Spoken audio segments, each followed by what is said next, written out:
વરસાદ આવે ને એટલે બધાના મનમાં બાળપણની એક કવિતા ગવાઈ જ જાય કે આવરે વરસાદ ઢેબરિયો પ્રસાદ, ઊની ઊની રોટલી ને કારેલાનું શાક. આ નાની છતાં જૂની કવિતા પાછળનો એક સાયન્ટિફિક રીઝન એવું પણ છે કે વરસાદ આવે ને ત્યાર પછી તાવ, શરદી, પેટના એવા ઘણા રોગો લાવે. ત્યારે ગરમા ગરમ અને ખાસ તો ગરમા ગરમ રોટલી સાથે કારેલાનું શાક ખાઈએ ને તો બીમારીઓ દૂર ભાગે અને સાજા રહીએ.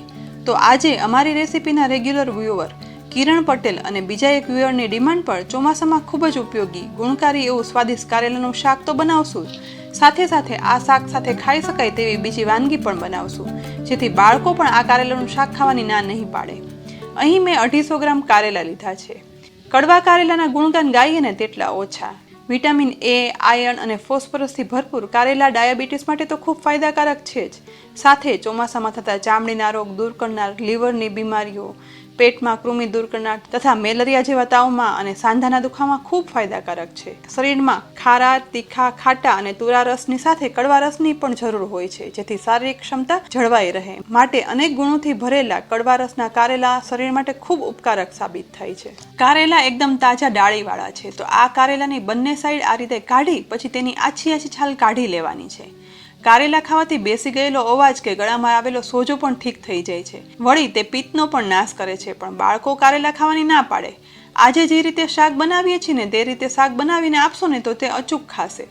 અહીં એક કારેલાની છાલ નીકળી ગઈ છે, તો અહીં કારેલામાં ઊભો કટ લગાવી લેવાનો છે. કટ લગાવ્યા પછી અંદરથી જોઈ લેવાનું કે કારેલાના બીજ લાલ નથી ને.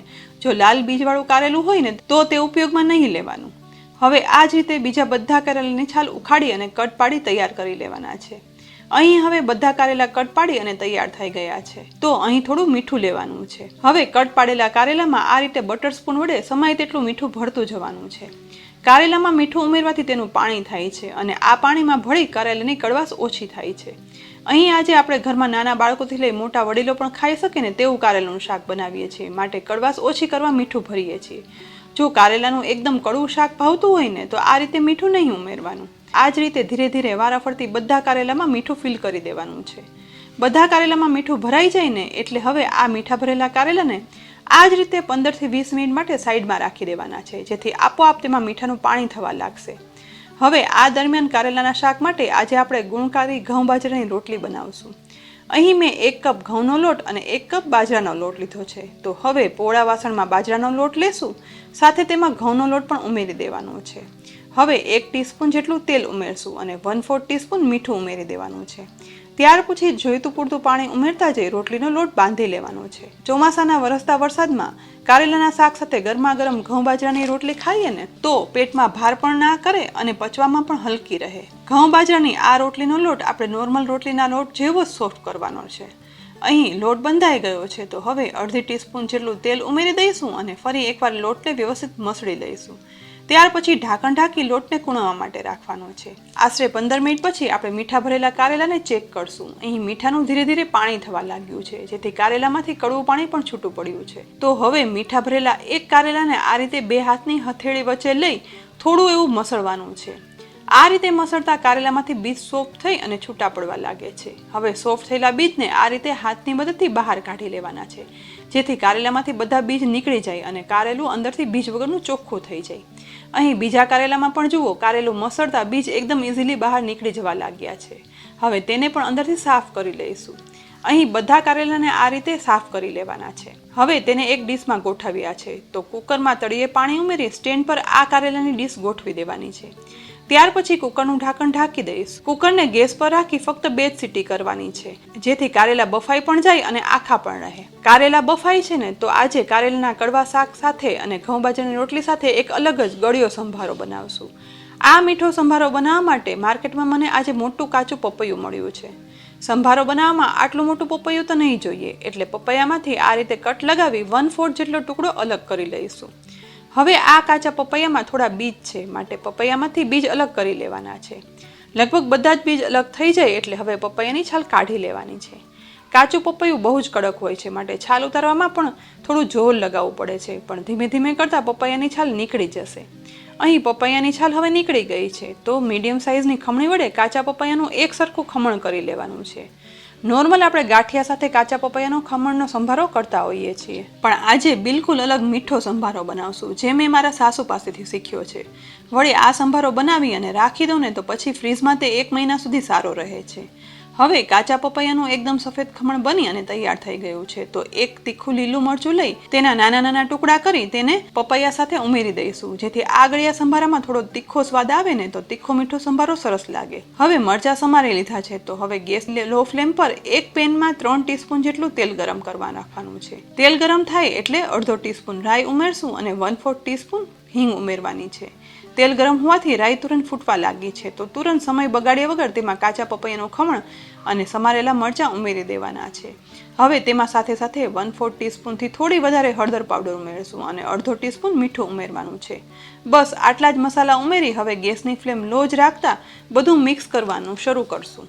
અહીં આપણે હળદર અને મીઠું એકદમ સરસ કાચા પપૈયામાં મિક્સ કરવાના છે. ધીમે ધીમે હળદરના કલર પપૈયામાં ચડી રહ્યો છે અને યલો કલરના આખા પપૈયાનો સંભારો થઈ રહ્યો છે, પણ પપૈયું હજી ચડ્યું નથી અને કાચું છે. તો આ રીતે સતત મિક્સ કરતા જઈ પપૈયાને ચડવા દઈશું, જેથી પપૈયાનું ખમણ કડક ના રહેતા સોફ્ટ રહે અને કાચું પપૈયું સરસ ચડી જાય. આ રીતે સતત મિક્સ કરતા જઈને અંદાજે 1.5 થી 2 મિનિટ જેવો સમય થઈ ગયો છે.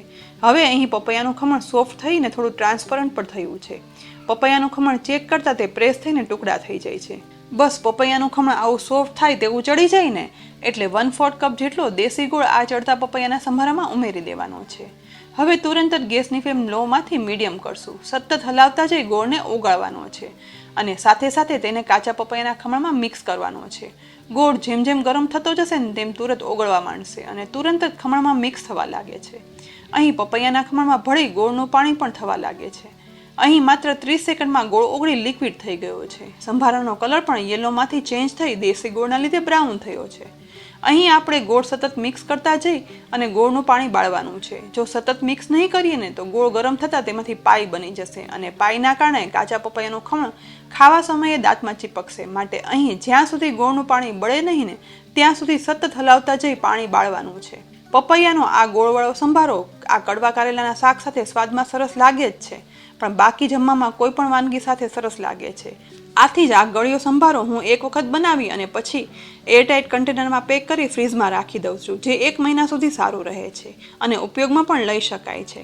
અહીં આ રીતે મિક્સ કરતાં ટોટલ 3 થી 4 મિનિટ જેવો સમય થઈ ગયો છે. ગોળનું બધું પાણી બળી ગયું છે અને પપૈયાનો સંભારો વધારે ડાર્ક બ્રાઉન બન્યો છે.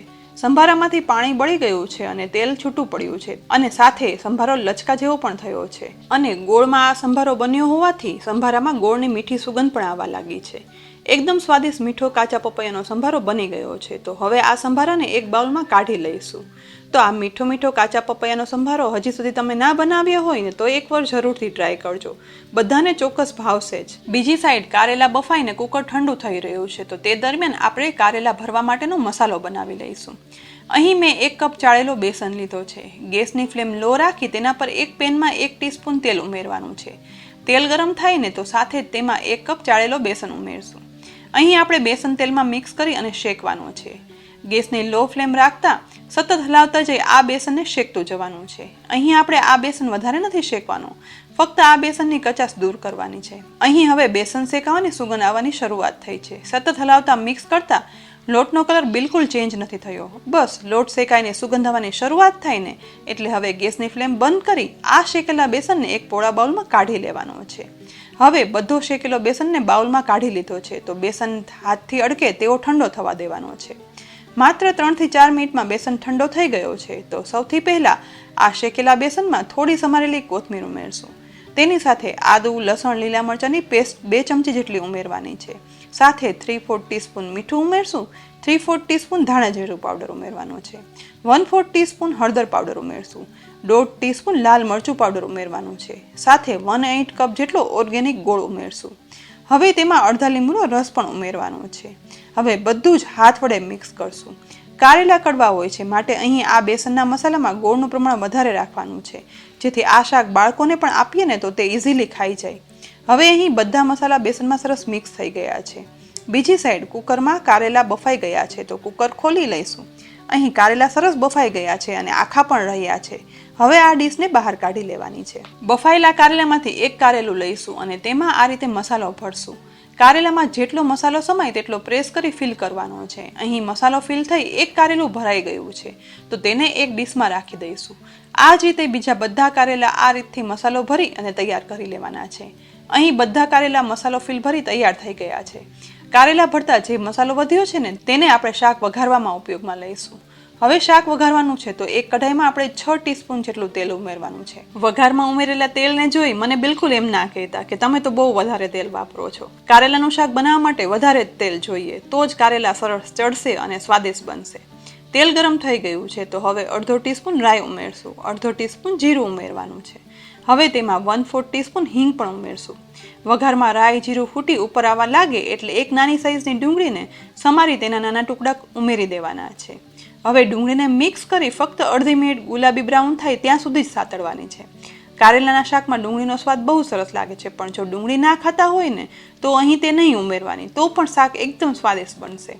માત્ર અડધી મિનિટમાં ડુંગળી ટ્રાન્સપરન્ટ થઈ ગુલાબી સતળાઈ ગઈ છે એટલે હવે બેસનનો મસાલો ભરેલા કારેલા એક પછી એક આ વઘારમાં આ રીતે ગોઠવી દેવાના છે. અહીં ગેસની ફ્લેમ લો જ રાખતા આપણે આ કારેલા બધી સાઈડ ગોલ્ડન બ્રાઉન થાય ને તેવા સાતળવાના છે.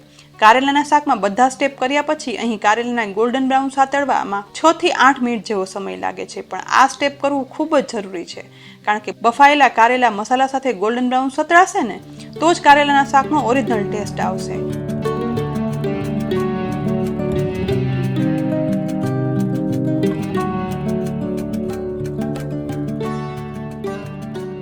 અહીં ધીમે ધીમે સાઈડ ચેન્જ કરી એકદમ હળવા હાથે મિક્સ કરતા કારેલાનું ઉપરનું લેયર છે તે ગોલ્ડન બ્રાઉન થયું છે, સાથે તેનો મસાલો પણ સતળાઈ ડાર્ક ગોલ્ડન બ્રાઉન બન્યો છે. બસ આવા કારેલા સતળાઈ જાય ને એટલે તેમાં એક મીડિયમ સાઈઝના ટમેટાના ટુકડા ઉમેરી દેવાના છે. ટમેટા ઉમેરવાથી શાકમાં થોડી ખટાશ પણ આવશે અને ખાવામાં થોડો સોફ્ટ બનશે. હવે હળવે હાથે ટમેટાને શાકમાં મિક્સ કરી દેવાના છે. ત્યાર પછી ફરી 1 થી 1.5 મિનિટ આ રીતે શાકને સાતળવા દઈશું જેથી ટમેટા સોફ્ટ થઈ જાય અને તેની ખટાશ પણ શાકમાં ભળી જાય. 1 મિનિટ પછી ટમેટા થોડા સોફ્ટ થઈ ગયા છે તો હવે કારેલા ભર્યા પછી જે મસાલો વધ્યો હતો ને તે મસાલો શાકમાં ઉપરથી સ્પ્રેડ કરવાનો છે. ત્યાર પછી આ મસાલો કારેલા સાથે મિક્સ કરતા જઈ સહેજવાર સાતળશું. અહીં તમે જોયું ને શાકમાં આપણે કેટલું વધારે તેલ ઉમેર્યું હતું તો પણ કારેલા સાતળવામાં બધું તેલ સમાઈ ગયું. માટે જ આ શાક સારું બનાવવું હોય ને તો વધારે તેલ નાખવું જ જોઈએ. હવે મસાલો કારેલામાં સરસ મિક્સ થઈ ગયો છે તો હવે કઢાઈનું ઢાંકણ ઢાંકશું અને માત્ર 1 જ મિનિટ આ રીતે શાકને ચડવા દેવાનું છે જેથી શાકમાં થોડું તેલ છૂટું પડી જાય. કઢાઈનું ઢાંકણ ખોલશું. અહીં જુઓ શાકમાં થોડું એવું તેલ છૂટું પડ્યું છે. એકદમ સ્વાદિષ્ટ બાળકો પણ માગીને ખાઈને તેવું કારેલાનું શાક બની ગયું છે. તો તેને સમારેલી કોથમીર વડે ગાર્નિશ કરશું અને ગેસ બંધ કરી દેવાનો છે. છેલ્લે હવે રોટલીનો લોટ કૂણવાઈ ગયો છે તો હવે લોટને સહેજ એવો મસળી તેમાંથી લુવા બનાવી લેવાના છે. તૈયાર કરેલા લુવામાંથી એક લુવો લઈ કોરા લોટના મદદથી આ રીતે રોટલી તૈયાર કરી લેવાની છે. ઘઉં બાજરાની રોટલી પણ ફક્ત ઘઉંની રોટલી જેટલી જ ઇઝીલી પતલી વણાઈ જાય છે. હવે વણાયેલી રોટલીને ગેસની મીડિયમથી હાઈ ફ્લેમ પર તવામાં શેકવા માટે રાખશું. એક સાઈડ સહેજ શેકાઈ જાય ને એટલે સાઈડ ચેન્જ કરી શેકશું. ત્યાર પછી કપડા વડે આ રીતે પ્રેસ કરશું. કપડા વડે આ રીતે પ્રેસ કરીને પણ રોટલીને ફૂલાવી બે પડવાળી કરી શકાય છે.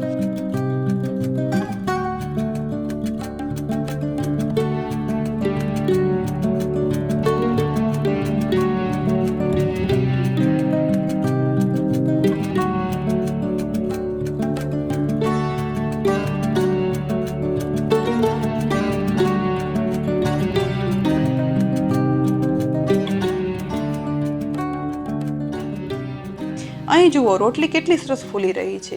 અહીં ગોલ્ડન બ્રાઉન ઝાઈ સાથે રોટલી શેકાઈ ગઈ છે તો હવે આ રોટલીને એક ડીશમાં લઈ લઈશું અને ત્યાર પછી તેમાં બધી સાઈડ એકદમ સરસ ઘી લગાવી લેવાનું છે. આ જ રીતે આપણે બીજી બધી રોટલી બનાવી અને તૈયાર કરી લઈશું. ચોમાસામાં ખૂબ જ ઉપયોગી એવી આજે આ થાળીની બધી વાનગી બની ગઈ છે તો વરસતા વરસાદમાં પહેલા ગરમા ગરમ સ્વાદિષ્ટ કારેલાનું શાક પીરસશું, તેની સાથે ગરમા ગરમ જ રોટલી પીરસશું અને કારેલાના શાક સાથે મીઠો મીઠો પપૈયાનો સંભારો પણ પીરસી દઈશું. છાશ, અથાણા અને લીંબુ સાથે આ સંપૂર્ણ સ્વાદિષ્ટ થાળી પીરસો ને તો નાના મોટા સૌને ભાવે પણ ખરી અને તબિયત પણ તરો તાજા રહે અને ચોમાસામાં રોગો પણ નહીં થાય. આ ખૂબ જ ઉપયોગી થાળીની દરેક રેસીપી તમને કેવી લાગીને તે કોમેન્ટ બોક્સમાં લખી અને જરૂરથી કહેજો.